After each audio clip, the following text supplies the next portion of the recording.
3 days after his mother's funeral, a retired Navy SEAL returned to the house he had spent years avoiding. He told himself he was there to sort through boxes, to sign papers, to decide what stayed and what would be sold. Then, on a quiet road just beyond the church, he saw a German Shepherd mother standing with 2 small puppies pressed against her side. That alone wouldn't have stopped him, but hanging from the mother dog's collar was a red stone necklace he knew by heart. His mother's necklace.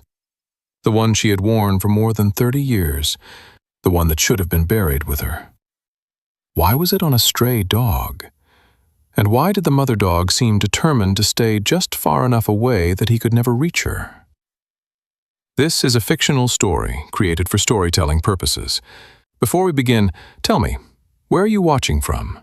Drop your country in the comments below. Early autumn settled quietly over Cedar Creek, Colorado. The mountains surrounding the town wore patches of gold and copper, where summer had finally surrendered. A cool wind moved through the pines, carrying the scent of damp earth and fallen leaves. It was the kind of season that reminded people how quickly time slipped away, whether they were paying attention or not. 3 days after his mother's funeral, Jack Turner drove back into town. The familiar roads felt strangely distant beneath his tires. Jack was 42 years old, a former Navy SEAL who had spent nearly half his life moving from one deployment to another. He was tall, broad-shouldered, and carried himself with the quiet alertness of a man trained to notice details before they became problems.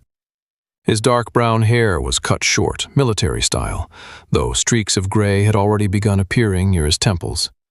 A neatly trimmed beard framed a strong jawline that often made people assume he was tougher than he felt. Most people respected Jack. Few truly knew him. The military had taught him discipline, patience, and endurance. Unfortunately, it had also taught him how to compartmentalize emotions until they became impossible to reach. For years, that skill had seemed useful. Now it felt like a curse. The white farmhouse at the end of Maple Street appeared exactly as he remembered it. The porch swing, the flower beds, the weathered mailbox. Everything remained, except the woman who had called it home. Jack parked and sat in silence for several moments before stepping out. His mother had lived there alone for years. Every holiday she invited him home. Every year he found a reason not to stay long.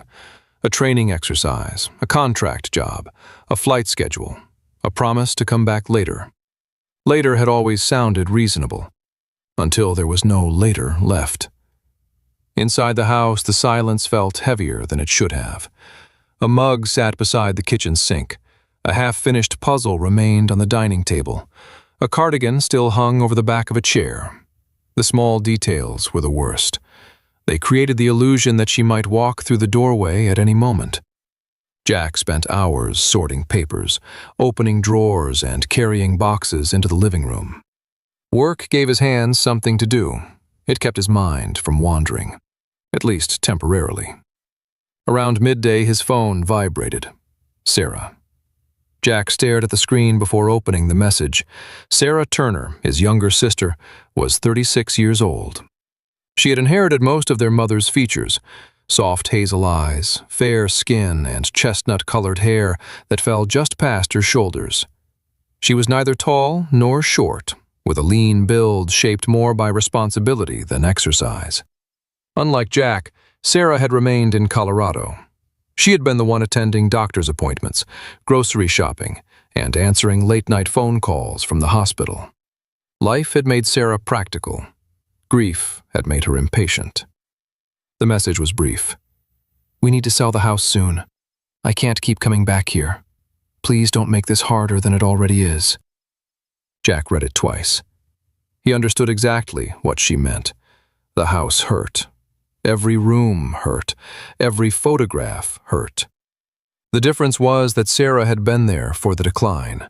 Jack had missed most of it. A familiar feeling tightened inside his chest. Guilt. Not sudden guilt. Old guilt. The kind that had been quietly growing for years. He started typing a response. Stopped. Deleted it. Then slipped the phone back into his pocket. There was nothing useful he could say. The truth was simple. Sarah had carried burdens he never helped carry. By late afternoon, the walls of the house felt suffocating. Jack grabbed his jacket and headed outside. The old church sat near the edge of town, surrounded by cottonwood trees and a narrow gravel walking path. He remembered coming there with his mother when he was young. Back then, she seemed capable of solving every problem in the world. Children always believed things like that. Adults eventually learned otherwise. Jack followed the path slowly. The wind stirred fallen leaves around his boots. Somewhere in the distance, a church bell rang once. Then he noticed movement ahead. At first it looked ordinary, a dog crossing the path. Then he saw two smaller shapes beside it. Jack slowed. A German shepherd stood about 50 yards away. She appeared to be around 8 years old, mature but still strong. Her sable-colored coat showed signs of a hard life. Dirt clung to her fur in places, and one ear carried a small scar near the tip. Despite that, there was something undeniably dignified about her posture. Her amber eyes remained alert, constantly scanning the environment before returning to her puppies. The puppies looked roughly 10 weeks old. One was noticeably bolder, wandering a few feet ahead before racing back. The second stayed close to its mother, nervous whenever she moved too far away. Jack watched them for several seconds. Then something caught the sunlight, a flash of red. His heartbeat stopped. The mother dog wore a silver chain around her neck. Attached to it hung a deep red stone pendant. Jack froze. No. His mind rejected the possibility immediately. The pendant swung gently as the dog moved. The red stone reflected the afternoon light. Jack took one step forward. His pulse quickened. The pendant looked exactly like the one his mother had worn every day of his life. Not similar, not close. Exact. He remembered watching her fasten it before church. He remembered seeing it in family photographs.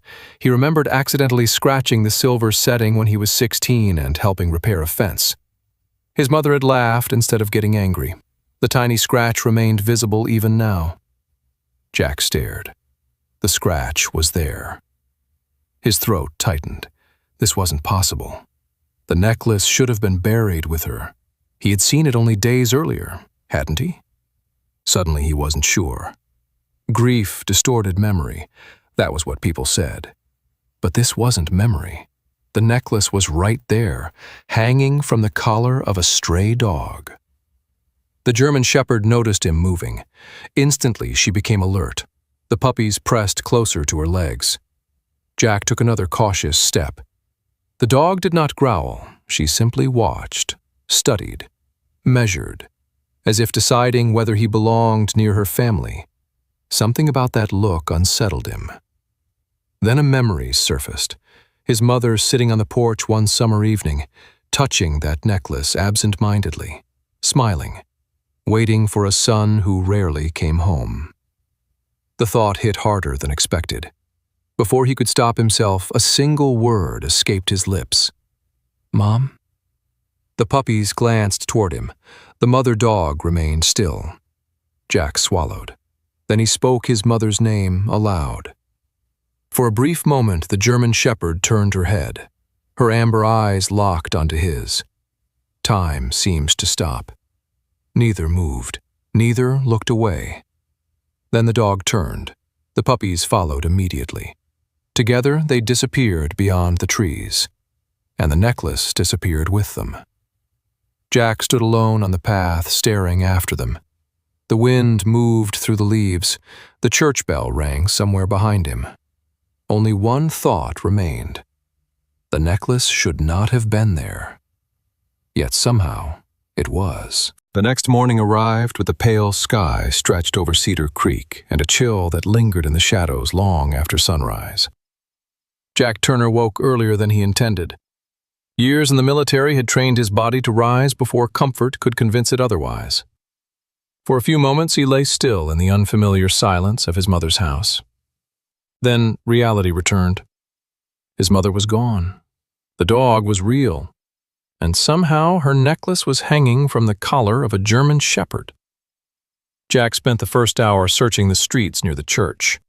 He drove slowly through town, scanning sidewalks, vacant lots, and narrow trails winding between neighborhoods. He found neither the mother dog nor the puppies. By mid-morning, frustration had settled into his chest, not because he couldn't find the dogs, because he couldn't stop thinking about them. A lifetime of training had taught him that details mattered. Small details often explained large mysteries, and there was no small explanation for his mother's necklace. Eventually, he parked near the town square and walked toward a small coffee shop he remembered from years ago. The building had changed owners several times, but the front porch remained the same. As he stepped outside with a paper cup in hand, a familiar voice interrupted his thoughts. "You're Margaret's boy."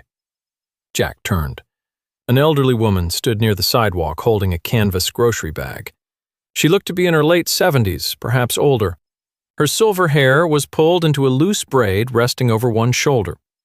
Deep wrinkles lined a face shaped by both laughter and hardship. She stood barely 5 feet tall, yet there was something surprisingly firm about her posture. The woman looked at him as if she'd known him for decades, which Jack realized she probably had. "You remember me?" she asked. Jack studied her. Then recognition surfaced. "Mrs. Henderson." The woman smiled. "Margaret Henderson, though these days everybody just calls me Margaret." Jack nodded. Margaret had lived 2 houses down from his family when he was growing up. As a teenager, he remembered thinking she somehow knew everything happening in town before anyone else. Apparently, some things hadn't changed. "You look tired," Margaret said. Jack laughed quietly. "That's one way to put it."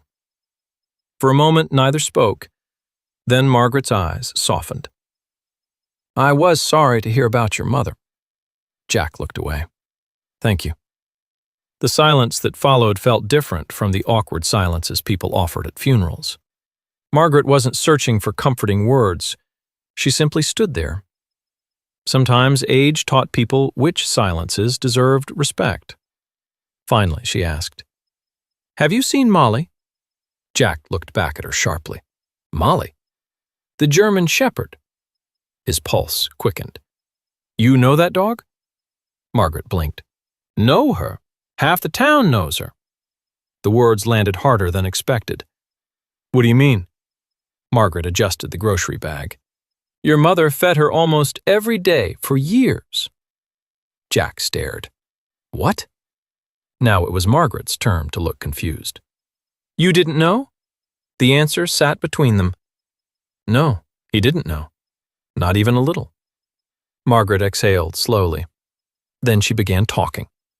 Molly had first appeared about 5 years earlier during a particularly harsh winter. Nobody knew exactly where she came from. Some believed she had been abandoned. Others thought she'd escaped from a property outside town. At first, she wouldn't go near anyone. Then one afternoon, Jack's mother had spotted her near the park. A few days later, she returned carrying food, then blankets, then patience. Eventually, Molly began trusting her. Not everyone, just her. "Every morning," Margaret said, "your mother carried a container of food down to Riverside Park." Jack listened quietly. "Rain or shine?" "Every day?" Margaret nodded. "Nearly every day." The realization felt strangely uncomfortable. He knew where Riverside Park was. He had walked through it dozens of times over the years. Yet somehow, he had never once seen this routine. Or maybe he had simply never been around long enough. Margaret studied him carefully. "I thought you knew." Jack shook his head. "No." The old woman didn't respond immediately. Then she said something that stayed with him long after the conversation ended. "Your mother talked about you all the time." Jack looked down. Margaret continued. "Every single person in this town knew how proud she was of you." That hurt more than criticism would have. Because criticism could be defended, tried, couldn't. After Margaret left, Jack returned home carrying a weight he couldn't quite explain. The house felt different now, smaller somehow, not physically, emotionally, as though entire sections of his mother's life had existed beyond walls he had never bothered opening. That afternoon he resumed sorting through boxes stored in the guest room, photographs, receipts, old birthday cards. Then he found a cardboard container beneath the bed. Dust covered the lid. Inside were dozens of photographs. Most were recent, far more recent than he expected. Jack sat on the floor and began flipping through them. The first showed his mother standing beside a picnic table in Riverside Park. She was smiling. Molly sat beside her. The second showed Molly alone. The third showed Molly sleeping beneath a tree. The fourth showed Molly looking directly into the camera. Then another, and another, and another. Jack lost count. Everywhere he looked, Molly appeared. Winter, spring, summer, autumn, year after year. His mother had photographed that dog the way people photograph family. One image stopped him completely. The date was handwritten on the back, 8 months earlier. Jack remembered exactly where he had been 8 months earlier. Arizona, playing golf, ignoring 3 missed calls from his mother because he planned to call her back later. The photograph showed her sitting on a park bench, Molly lying beside her, his mother's hand resting gently on the dog's neck. Both looked peaceful, comfortable, connected. Jack stared at the image for a long time. A difficult thought slowly surfaced. What if Molly hadn't needed his mother as much as his mother had needed Molly? The possibility unsettled him, because it revealed something he had avoided considering. Loneliness. Not dramatic loneliness, not tragic loneliness, the ordinary kind. The kind that arrived gradually, the kind that settled into empty houses after children moved away, the kind that waited quietly at dinner tables. Jack lowered the photograph. For years he had assumed his mother was fine, independent, busy, content. Now he wasn't sure. Near sunset he spread the photographs across the dining table. Dozens of images, dozens of moments, entire chapters of her life. And Molly was present in almost every one. Jack looked around the silent room. The realization finally settled. During the final years of his mother's life, Molly had been there more often than he had.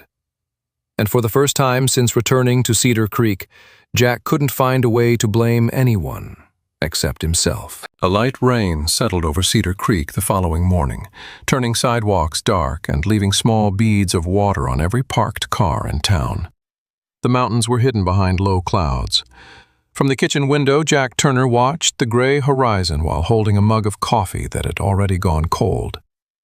The photographs remained spread across the dining table exactly where he had left them the night before. Every time he glanced at them, the same thought returned. How many years of his mother's life had happened without him noticing? He had spent decades believing absence could be justified. Work, distance, responsibilities, life. Those explanations had always sounded reasonable while his mother was alive. Now they sounded thin. The phone rang. Sarah. Jack hesitated before answering. His younger sister's voice sounded tired. Not angry, not emotional. Just exhausted. "Have you decided about the house?" she asked. Straight to business. That was Sarah's way. Years of caring for their mother had stripped away her patience for unnecessary conversations. Jack rubbed the back of his neck. "Not yet." A long pause followed. Then Sarah sighed. "You know she never blamed you." The statement caught him off guard. "What?" "Mom." Jack stared out the window. Sarah continued. "Every time somebody asked why you didn't visit more often, she made excuses for you." The words felt heavier than criticism. Jack remained silent. "She'd tell people you were busy." Another pause. "Or traveling." And when people stopped believing that? Sarah laughed softly, a sad laugh. "She'd invent new excuses." The conversation lingered in Jack's mind long after it ended. By noon, the rain had stopped. Something pulled him back toward town. Not logic, not curiosity. Something less comfortable. He wanted to see Molly again. This time he found her, near Riverside Park. The mother dog stood beneath a large cottonwood tree while the two puppies wrestled clumsily in wet grass nearby. The larger puppy appeared fearless. The smaller one seemed more cautious, constantly checking where its mother was. Jack remained still. Molly noticed him immediately. Her ears rose, her body stiffened. Not aggressive, alert, calculating. The same way she had at the church. Jack took a step forward. Molly instantly turned. The puppies followed. Within seconds they were moving away. Jack stopped. The reaction irritated him more than it should have. He wasn't trying to hurt them. Yet somehow Molly had made a decision about him. A decision he couldn't change. For several moments, he watched them disappear down a trail. Then he did something he hadn't planned. He followed. Not closely, not enough to scare them, just far enough to keep them in sight. The trail wound through town. Molly never looked back, but somehow she always seemed aware of where Jack was. The first stop surprised him. A small independent bookstore. The shop sat between a florist and a barber shop. Jack vaguely remembered it. His mother had mentioned it once, years ago. Molly settled near the front entrance. The puppies curled beside her. They remained there nearly 15 minutes. People walked past. Several greeted the dog by name. Jack noticed that, by name, as though Molly belonged to the town. Eventually, the dog stood again. The journey continued. Next came the bus station, a simple brick building near the edge of Cedar Creek. Molly sat near a bench facing the road. Again, she waited. Again, the puppies stayed beside her. Jack stood across the street, confused, watching, trying to understand. Then another realization emerged. These weren't random locations. His mother had mentioned every one of them at some point over the years. The bookstore, the station, places he had barely listened to when she talked. Molly moved again, this time toward a bakery, a small corner business called Harper's Bakery. The owner stepped outside carrying a paper bag. Without hesitation, she placed a few pieces of bread near the dogs. The woman noticed Jack watching. She smiled politely. "You're Margaret Turner's son." Jack almost laughed. Apparently everyone knew who he was. The woman introduced herself as Linda Harper. She was in her early 60s with curly blonde hair beginning to turn silver and warm blue eyes that seemed incapable of hostility. Her family had owned the bakery for 30 years. "Molly still comes by every Thursday," Linda said. "Still?" Linda looked puzzled. "Your mother used to bring her here." Jack felt the now familiar twist inside his chest. "Every week?" "Pretty much." Linda glanced toward the dogs. "Your mother liked routine." Jack looked away. The truth was harder to admit. His mother had liked routine. He simply hadn't been around enough to notice. Molly finished eating and continued walking. Jack followed again. The afternoon passed that way, one location after another, a path his mother had apparently traveled countless times. By sunset, he returned home exhausted, not physically, emotionally. The house greeted him with the same silence. This time he didn't immediately start packing boxes. Instead, he wandered through rooms, looking, searching. For what, he wasn't entirely sure. Eventually, he entered his mother's bedroom. The room remained almost untouched. A knitted blanket rested at the foot of the bed. Several books sat on the nightstand, reading glasses, a lamp, ordinary things, the evidence of an ordinary life. Inside the bottom drawer of a dresser, he discovered a small notebook. Nothing fancy, just a worn blue notebook with softened corners. The cover showed years of use. Jack sat on the edge of the bed and opened it. At first, the entries seemed simple: shopping lists, appointments, reminders, weather observations. Then gradually, something changed. Molly appeared, again and again. Not as a pet, not as an obligation, as company. The entries grew more personal. Molly followed me all the way to the park today. Molly doesn't trust strangers. The puppies are growing fast. Jack turned pages slowly. The handwriting became slightly shakier toward the end. Evidence of age, evidence of time, evidence of years he couldn't get back. Outside, darkness settled over Cedar Creek. The room grew quiet. Jack reached the final page, the last completed entry. Only one sentence, nothing more. No explanation, no context.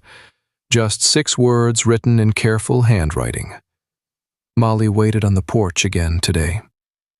Jack stared at the sentence. For reasons he couldn't explain, it hurt more than anything else he'd found. Because suddenly, he couldn't stop wondering, who had Molly been waiting for? And what if the answer was him? The weather shifted again the next day.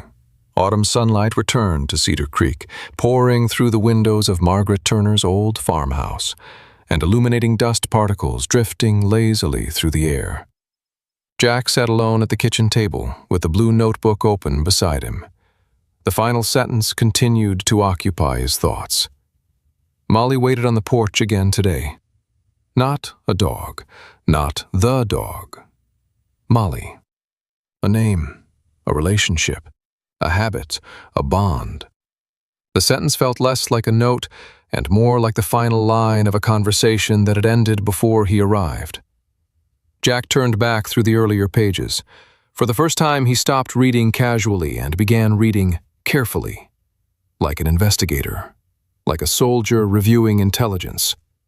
Patterns emerged: dates, locations, weather notes, small observations. Then something caught his attention. A recurring reference from 5 years earlier, winter, the same winter appearing over and over again.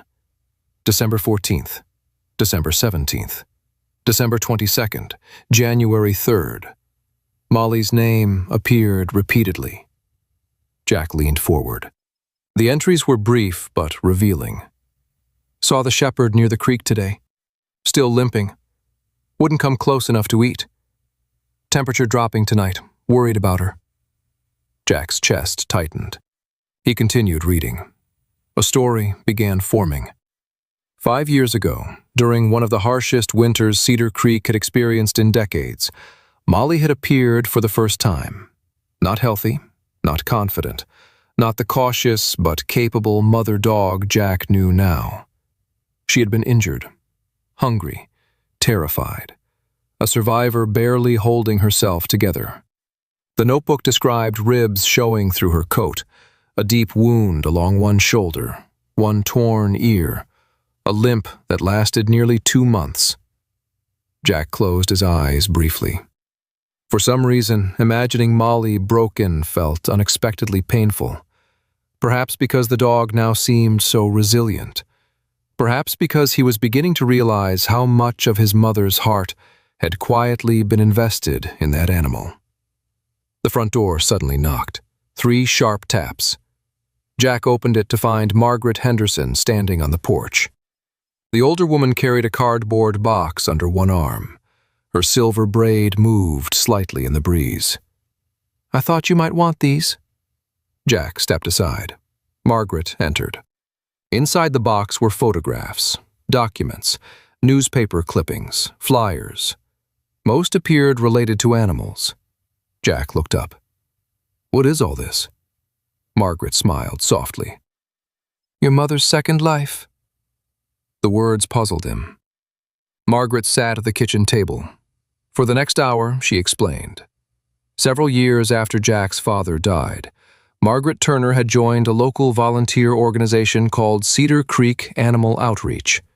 It wasn't a large group, mostly retirees, teachers, widows, a few ranchers, people with extra time and nowhere particular to put their kindness. Jack stared at a photograph. His mother stood beside several volunteers holding bags of dog food. He didn't recognize a single image, not one. A strange feeling settled over him. It was unsettling to discover that someone you loved had entire chapters you never read. Margaret noticed his expression. "She never told you?" Jack shook his head. "No." The old woman hesitated. Then she answered honestly. "She tried." That hurt, because Jack knew exactly what she meant. His mother had probably mentioned these things dozens of times. Small details during phone calls, stories over holidays, moments he had half listened to while checking emails or thinking about work. The memories came back now. Vague conversations, things he'd forgotten minutes after hearing them. At the time, they had seemed unimportant. Now they felt priceless. Margaret reached into the box and pulled out another photograph. This one stopped Jack immediately. The image showed Molly, but not the Molly he knew. This Molly looked skeletal. Her coat was patchy, one eye swollen, a wound visible across her shoulder. Standing beside her was his mother, kneeling in snow, holding a blanket. Jack stared. The photograph captured something remarkable. Trust. Not complete trust, not yet, but the beginning of it. His mother was smiling gently. Molly was looking directly at her, the way people sometimes looked at someone who had saved them. "When was this taken?" Jack asked quietly. "About 5 years ago." Margaret folded her hands. "Your mother spent nearly 3 months helping that dog recover." Jack looked up. 3 months? Margaret nodded. "Every morning." The old woman smiled faintly. "Everybody told her she was wasting her time." "Why?" "Because Molly wouldn't let anyone touch her." Jack looked at the photograph again. He could believe that. Even now, Molly refused to let him approach. "Your mother didn't care," Margaret continued. "She'd sit 50 feet away if that's what Molly needed." Jack felt something twist inside him. Patience. His mother had always possessed more of it than anyone he knew. The kind of patience he himself had never inherited. The conversation continued. More stories surfaced. How Molly eventually started following his mother through town. How she waited outside the grocery store, outside church, outside the bakery, outside the house. How the entire town gradually stopped seeing Molly as a stray and started seeing her as Margaret Turner's dog, even though technically she never belonged to anyone. Jack looked out the window. For the first time, he wondered whether Molly viewed things differently. Perhaps Molly never believed she belonged to his mother. Perhaps she believed his mother belonged to her. The thought lingered. When Margaret finally prepared to leave, she paused near the doorway. Something in her expression changed, more serious now, more hesitant. "There is one more thing." Jack turned. The old woman reached into her purse, carefully, slowly.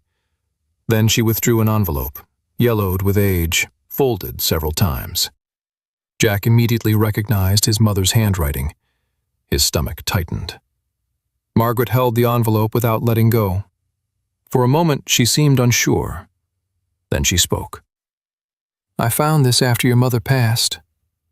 Jack stared. His name was written across the front. Not typed, not printed. Written by hand. Jack Turner. The sight alone was enough to steal his breath. "When was it written?" he asked. Margaret shook her head. "I don't know." The envelope showed no stamp, no mailing marks. It had never been sent, never opened, never delivered. Just kept.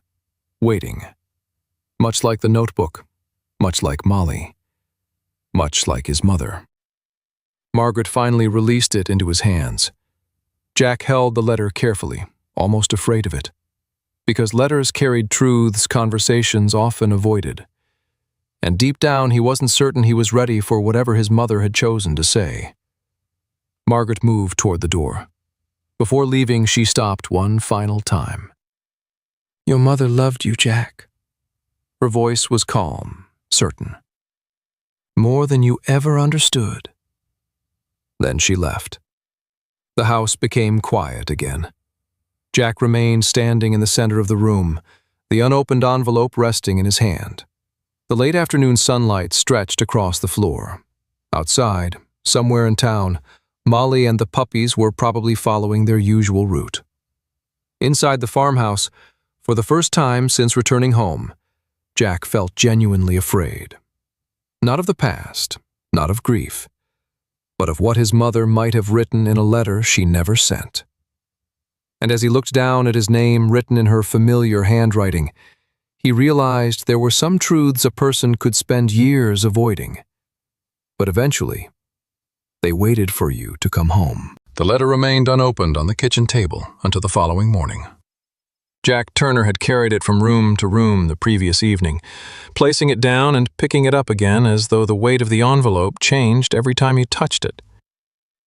Outside, autumn rain tapped softly against the windows. Inside, the old farmhouse seemed to be holding its breath. Jack sat alone at the table shortly after sunrise. The envelope lay before him. His mother's handwriting still looked familiar. That surprised him. Voices faded over time. Faces softened, but handwriting remained stubbornly personal. He stared at his name for nearly a minute before finally opening it. The paper crackled gently. His mother's handwriting filled both sides. Jack immediately prepared himself for disappointment. Not hers, his own. Somewhere deep inside, he expected a list. A record of missed birthdays, forgotten visits, unreturned phone calls, years of absence carefully documented. Perhaps he deserved that. Instead, the first sentence stopped him cold. Dear Jack, it snowed today. Jack blinked. He read it again. No accusation, no anger, just snow. He continued. The letter moved through small moments, ordinary moments. The first snowfall of winter. A broken bird feeder she had repaired herself. The bakery introducing a new cinnamon loaf she thought he would have liked. The way the mountains looked at sunset. The way silence sounded different after dark. Jack kept waiting for the real letter to begin, the difficult part, the painful part. But it never came. Instead, his mother simply wrote about her life. And somehow that hurt more. Because she wasn't trying to make him feel guilty. She wasn't demanding anything. She was simply sharing pieces of her days. The same way she probably would have during a phone call if he had stayed on the line longer. Halfway down the second page, Molly appeared. The shepherd came by again this morning, still refuses to trust anyone except me. I think she's starting to gain weight. Jack smiled, despite himself. Then the smile faded. The letter continued. She sat on the porch for nearly an hour while I drank coffee. Neither of us had much to say. I suppose that made us good company for each other. Jack lowered the page. A lump formed in his throat. His mother had written that sentence casually, as though loneliness was simply another fact of life, like weather, like aging, like winter. The realization stung, not because she had been lonely, because she had learned to live with it. The rest of the letter followed the same pattern. Small stories, small observations, moments nobody else would consider important. And woven through all of it was a recurring thread. She missed him. Not dramatically, not desperately, simply honestly. I hope Arizona is treating you well. I hope you're sleeping enough. I hope you remember to eat something besides diner food. The sentences were so ordinary they became unbearable. Jack finished reading and sat motionless for a long time. The letter contained not a single complaint, not one. No guilt, no bitterness, no attempt to collect emotional debts. Only affection, only patience, only love. And somehow that made him feel worse than anger ever could. Because anger would have created distance. Love removed every excuse. Outside, a car door slammed. Jack folded the letter carefully and slipped it back into the envelope. Then he stepped onto the porch. For several moments he simply stood there, looking at the empty driveway, looking at the chair where his mother used to sit, looking at the mountains beyond town. People often imagined regret as something loud. In reality, Jack thought, regret was quiet. It sat beside you. It followed you into rooms. It waited patiently until there was nowhere left to look except directly at it. By afternoon, he found himself thinking about Molly again. Not the necklace, not the mystery. Molly herself. The dog had occupied so much of his mother's final years that avoiding her now felt impossible. Jack stopped by Harper's Bakery. Linda handed him a paper bag without asking questions. Inside were leftover biscuits and pieces of bread. "For your friends," she said. Jack almost corrected her, then decided not to. Finding Molly took less time than usual. She was near the edge of Riverside Park. The puppies were sleeping beneath a tree. The larger one had grown noticeably bolder over the past week. The smaller puppy remained cautious, often checking its mother's position before moving anywhere. Molly noticed Jack immediately. Her ears rose. Her body tensed. But this time he didn't move closer. He simply placed the food several yards away. Then he stepped back and waited. Nothing happened for several minutes. The puppies noticed first. The larger one approached cautiously, then retreated, then approached again. Eventually, curiosity won. The puppy grabbed a biscuit and hurried back. Jack couldn't help smiling. The second puppy followed. Soon, both were eating. Molly watched the entire time, suspicious, alert, protective. Yet she never intervened. It was the closest thing to trust he had received from her. And strangely, it mattered, more than it should have. The next few days settled into a pattern. Jack continued sorting the house, continued reading through notebooks, continued discovering fragments of a life he had never fully understood. And almost every afternoon, he brought food to Molly and the puppies. Always from a distance, always on her terms. Gradually, Molly stopped retreating immediately when he arrived. She still refused physical contact, still refused proximity. But she stayed. For a man who had spent most of his life earning trust through force of will and competence, learning patience from a dog felt oddly humbling. Late one afternoon, however, something changed. Jack arrived near the old walking trail expecting the usual routine. Instead, he found Molly lying down. The puppies played nearby. But Molly didn't move. At first, he assumed she was resting. Then he noticed her breathing, too fast, too shallow. The mother dog slowly stood. For a moment, her front legs trembled, only slightly, but enough. Jack frowned. The former seal in him immediately recognized what most people missed. Something was wrong. Molly took several steps, then paused, her head lowered briefly. Fatigue, pain, or both. The puppies stayed close, almost as if they sensed it too. Jack remained still, watching, analyzing, the way he had done countless times throughout his life. Except this time there was no mission, no battlefield, only a tired dog, a mother trying very hard not to show weakness. For several moments, Molly stood beneath the fading evening light. Then she slowly turned away and led the puppies toward town. Jack watched them disappear, a growing unease settling in his chest, because for the first time since meeting Molly, he wasn't thinking about the necklace. He wasn't thinking about his mother. He wasn't thinking about himself. He was thinking about the dog, and the troubling possibility that Molly might be carrying something far more serious than exhaustion. A cold wind swept through Cedar Creek 2 days later, carrying fallen leaves across empty sidewalks and rattling the branches of trees already preparing for winter. The town looked quieter than usual, though Jack Turner suspected that was more a reflection of his mood than reality. He had spent most of the previous night thinking about Molly. Not the necklace, not the mystery, not even his mother. Just Molly. The image of her trembling legs refused to leave him. Military experience had taught Jack to recognize signs of physical decline. He had spent enough years around working dogs during deployments to understand that animals often hid pain until they could no longer manage it. The next morning he found Molly near the edge of Riverside Park. The puppies were chasing each other through tall grass. Molly remained still, watching, protecting, but moving less than before. Jack crouched several yards away. The larger puppy immediately noticed him and wagged its tail cautiously.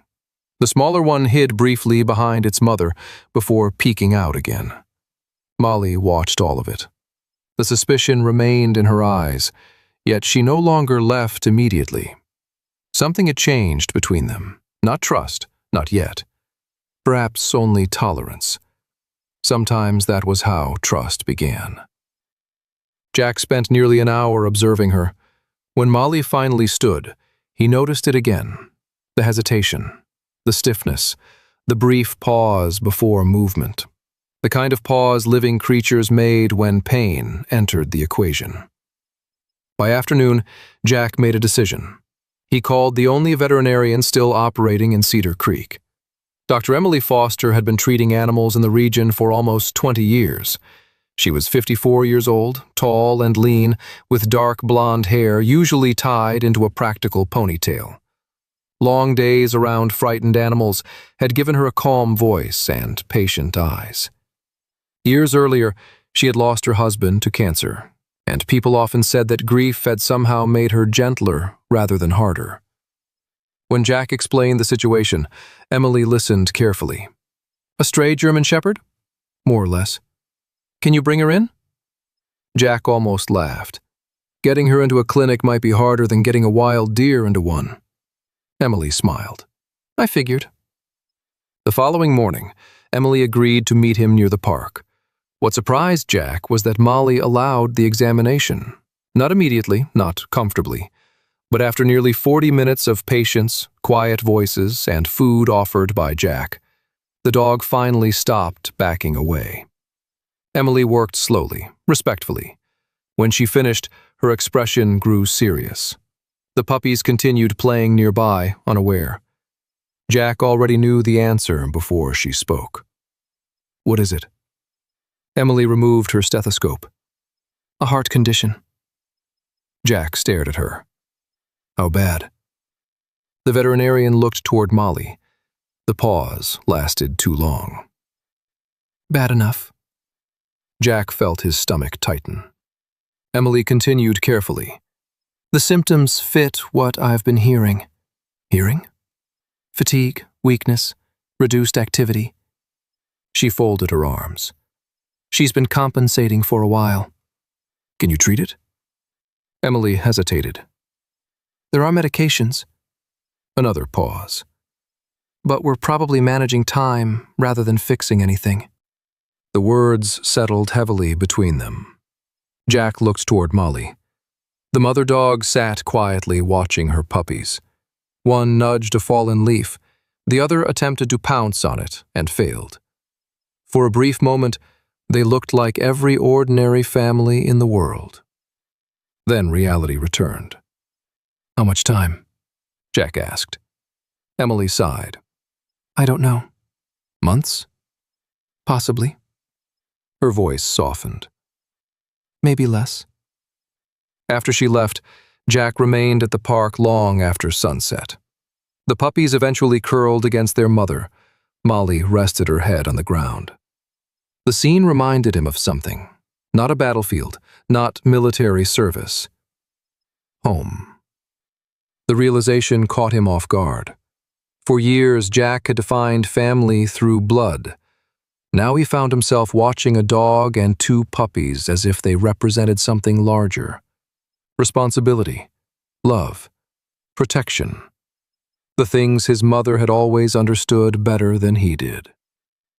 The next day, Sarah arrived unexpectedly. Jack heard her car pull into the driveway shortly before noon. She stepped inside carrying a cardboard box. The years had changed her. The brown hair of her youth was now streaked heavily with gray. Fine lines framed her eyes. Yet the determination remained unchanged. Sarah had always been the stronger sibling emotionally, not tougher, stronger. When their father died, she stayed. When their mother became ill, she stayed. Jack had left. That truth existed between them even when neither spoke about it. For the first hour, they sorted papers in silence. Eventually, Sarah sat at the kitchen table. "So?" Jack looked up. "So?" She smiled faintly. "You still haven't sold the house?" "No." Sarah surprised him. "Good." Jack frowned. That wasn't the answer he expected. "What changed your mind?" Sarah stared out the window. For several moments, she said nothing. Then she answered honestly. "I kept thinking about Mom." Jack waited. "She loved this place." The room fell quiet. Sarah continued. "And maybe I was trying to get rid of the house because it hurt." Her voice cracked slightly. The first visible crack in years. "I don't think I want to do that anymore." Jack understood. For once, neither sibling needed to explain further. They spent the afternoon sharing stories about their mother, real stories, not funeral stories, not polite memories, the embarrassing ones, the funny ones, the complicated ones. For the first time since returning to Cedar Creek, Jack felt closer to Sarah than he had in decades. That evening, after Sarah left, Jack returned to his mother's bedroom. Something pulled him there, not logic, instinct. He began searching through drawers again, more carefully this time. The house had already revealed several secrets. Perhaps they were others. At the back of an old dresser drawer, beneath folded scarves and outdated paperwork, his fingers touched an envelope. Different from the first letter, smaller, hidden, deliberately. Jack slowly pulled it free. Dust coated the edges. His pulse quickened. Written across the front in his mother's unmistakable handwriting were 7 words. "If Molly is still here." Jack stared. For several seconds he didn't move. The room suddenly felt smaller, quieter, as though the house itself were waiting. Carefully he opened the envelope. Inside rested a single folded page. The message was brief, much shorter than the letter she had written to him, but somehow even more powerful. Jack unfolded it. His mother's words stared back at him. "If one day Molly stays and I don't, please help Molly take care of the things she loves." Jack read the sentence once, then again and again. Outside, night settled over Cedar Creek. Inside the old farmhouse, Jack sat alone holding the final request his mother had left behind. And for the first time, he understood that whatever happened next was no longer about the necklace. It was about keeping a promise. The first frost arrived early that year. By dawn, Cedar Creek shimmered beneath a thin layer of silver ice. The mountains beyond town stood sharp against the cloudless sky, and every rooftop seemed touched by winter's first warning. Jack Turner stood on the farmhouse porch holding a cup of coffee and watching the road. Not because he expected anyone, because for the first time in years he wasn't in a hurry to be somewhere else. A few weeks earlier, he would have laughed at the idea. The retired Navy SEAL who spent most of his life moving toward objectives had somehow found himself standing still. And strangely enough, standing still was becoming harder than any mission he had ever completed. Inside the house, his mother's final note rested on the kitchen table. "Please help Molly take care of the things she loves." The sentence had followed him everywhere. At first, Jack assumed his mother meant the puppies. That seemed obvious. But the more time he spent watching Molly, the less certain he became. There was something else happening, something quieter, something he was only beginning to understand. That afternoon he found Molly and the puppies near the old bookstore, the same bookstore she had visited before. Jack sat on a bench across the street. The puppies had grown noticeably over the past several weeks. The larger one had become adventurous, often wandering too far before Molly called it back with a low bark. The smaller puppy remained cautious and observant, studying the world before committing to any decision. Molly herself appeared weaker. Her movements were slower now. Sometimes she paused after climbing even a small hill. But despite that, she never abandoned her routines. Every day, the same paths, the same locations, the same stops. The bookstore, the bakery, the park, the bus station. Again and again. At first, Jack believed she was showing him clues, leading him somewhere, toward some final revelation, toward some hidden secret connected to his mother. Now he wasn't so sure, because every destination shared one thing in common: safety. Every place Molly visited was somewhere his mother had once taken her, somewhere food had been given, somewhere kindness had been offered, somewhere fear had been replaced by comfort. The realization struck Jack with unexpected force. Molly wasn't teaching him anything. Molly was teaching the puppies, the routes, the routines, the safe places, the people, everything. The same way a mother teaches children, where home exists long before they understand the word. Jack watched as the larger puppy wandered toward the bakery entrance. Immediately, Molly stood, slowly, painfully, but she stood. A low bark followed. The puppy instantly returned, not because it feared her, because it trusted her. Jack felt a strange ache in his chest. Suddenly he saw his own mother, not physically, in the pattern, the repetition, the patience, the small daily lessons nobody notices until they're gone. His mother had spent years teaching Molly where safety existed. Now Molly was teaching the puppies exactly the same thing. The cycle continued, not because anyone commanded it, because love often repeated itself that way. Later that week, another unexpected thing happened. The farmhouse door opened, then opened again, and again. Neighbors began visiting. At first it was Margaret, then Linda Harper from the bakery, then others, people who had known his mother, people Jack barely remembered. One afternoon, 3 women from the animal outreach group stopped by, carrying casseroles and stories. Another evening, a retired rancher arrived with old photographs. The house gradually changed. For years it had been quiet, almost isolated. Now voices filled the rooms, laughter occasionally drifted through the hallways. Coffee cups appeared on tables. Conversations stretched into evening. One particular visitor stayed with Jack, Walter Briggs, a retired mechanic in his 70s with broad shoulders and thick white eyebrows. His rough appearance often made strangers assume he was unfriendly. The opposite was true. Walter possessed the rare gift of making people feel welcome within minutes. He sat on the porch one afternoon, staring at the mountains. "Your mother saved more than dogs." Jack looked at him. "What do you mean?" Walter smiled. "People." Jack waited.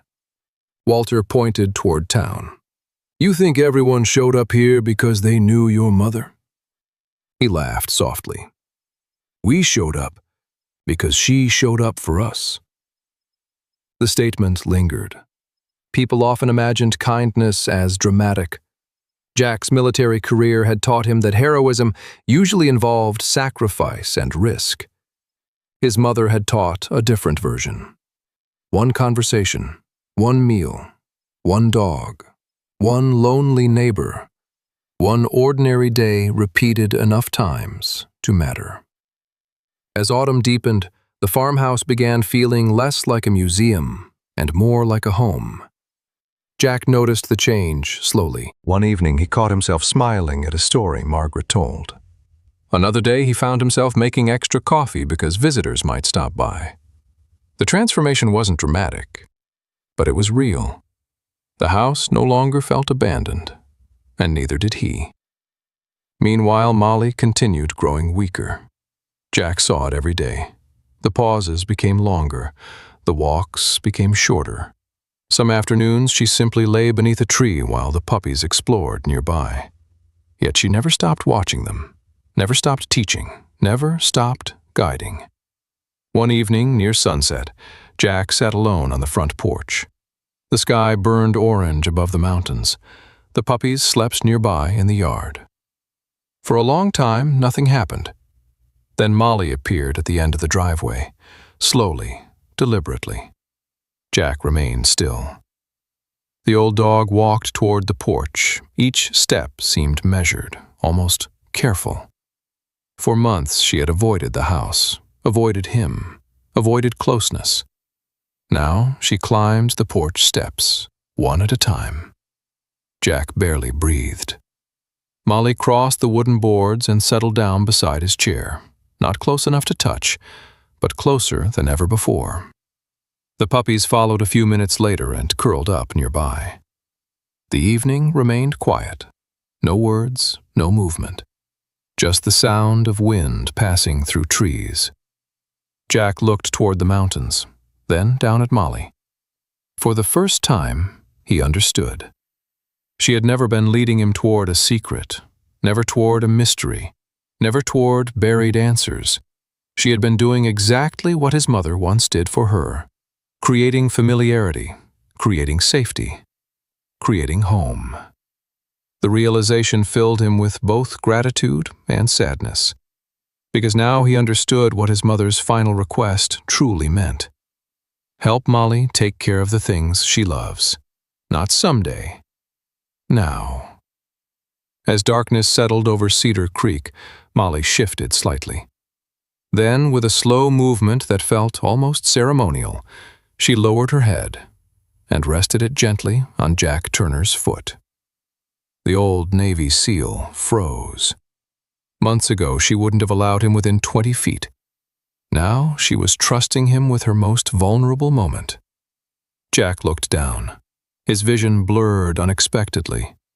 For several seconds he couldn't move, couldn't speak, couldn't even swallow. Finally, he placed one hand lightly on her shoulder. Molly didn't pull away. She simply closed her eyes. And together they sat on the porch as night settled around them, sharing the kind of silence that no longer felt empty. Winter eventually surrendered. Not all at once, slowly. The snow retreated from the mountains in thin, white ribbons. The frozen edges of Cedar Creek softened. Grass returned. Birds reclaimed the morning air. The town began waking from its long sleep. Spring arrived the way healing often arrived, quietly, without asking permission. Jack Turner noticed the changes while sitting on the farmhouse porch one early morning. A year earlier, he would have been somewhere else, another state, another project, another distraction. Now he sat with a coffee mug in his hands and watched sunlight crawl across the hills. The puppies lay nearby, though calling them puppies no longer felt entirely accurate. They had grown considerably. The larger one had inherited Molly's confidence. Strong and curious, he explored every corner of the property as though the world existed specifically for investigation. The smaller one remained thoughtful, more cautious, more observant. She often paused before making decisions, studying situations the way Molly once had. Both still followed their mother everywhere, and Molly was slowing down. There was no denying it anymore. Her coat remained beautiful despite her age, but gray had begun appearing around her muzzle. The strength that once carried her through long walks now faded more quickly. Some afternoons she slept for hours beneath the old maple tree. The heart condition continued its quiet work.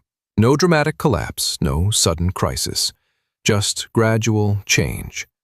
The kind that reminded everyone involved that life often left gently rather than violently. Jack had learned to stop searching for miracles. Perhaps that was another thing his mother had taught him after she was gone. Some losses could not be defeated, only honored. One afternoon, Dr. Emily Foster visited the property. The veterinarian knelt beside Molly in the grass. The old dog greeted her with a slow wag of her tail. Emily completed the examination quietly. When she finished, she sat beside Jack on the porch. Neither spoke immediately. The answer already existed between them. Finally, Emily looked toward Molly. "She's tired." Jack nodded. The words felt simple, yet final. Emily placed a gentle hand on his arm. "You've given her a good ending." Jack looked away, toward the yard, toward the dogs, toward the life his mother had somehow left behind for him. "I'm not sure I did much." Emily smiled sadly. "Sometimes staying is the most important thing a person can do." After she left, Jack thought about that sentence for a long time. Staying. His entire life seemed divided between leaving and returning. Leaving home, leaving relationships, leaving difficult conversations unfinished. Now he understood something he hadn't understood at 30, or 40, or even 60. Eventually, everyone needs someone willing to stay. That evening, Molly climbed onto the porch beside him. The puppies settled nearby. The sunset painted the mountains gold. For a while, they simply watched together. No urgency, no fear, only presence. Jack rested his hand lightly against Molly's shoulder. The old dog closed her eyes. The gesture felt familiar now, natural, like something they had both finally earned. Several days later, spring rain moved through Cedar Creek. Gentle rain, the kind that nourished rather than threatened. Jack awoke before sunrise. Something felt different. The house was quiet, too quiet. He stepped outside. Molly lay beneath the maple tree. The puppies were pressed tightly against her. Neither had wandered away. Neither was sleeping. Jack immediately understood. He walked across the wet grass slowly, then sat beside them. Molly opened her eyes when he approached, just once. The old amber eyes looked at him, not frightened, not confused, only peaceful. Jack swallowed hard. For several moments, nobody moved. The world seemed unusually still. Rain tapped softly against leaves overhead. Birds remained silent. Even the wind seemed reluctant to interrupt. The larger dog rested his head against Molly's side. The smaller one curled closer. Instinctively, lovingly, exactly where they belonged. Jack placed one hand against Molly's neck, near the red pendant, near the necklace that had started everything. For a moment he thought about the mystery, the questions, the grief, the guilt. Then he let them go, because none of those things mattered anymore. Only this moment mattered. Only gratitude, only love. Only goodbye. Molly released a slow breath, then another, then none at all. There was no drama, no struggle, no miracle arriving at the last second, only peace. The kind of peace earned through a life spent protecting others. Jack remained there long after sunrise. The puppies refused to leave their mother's side.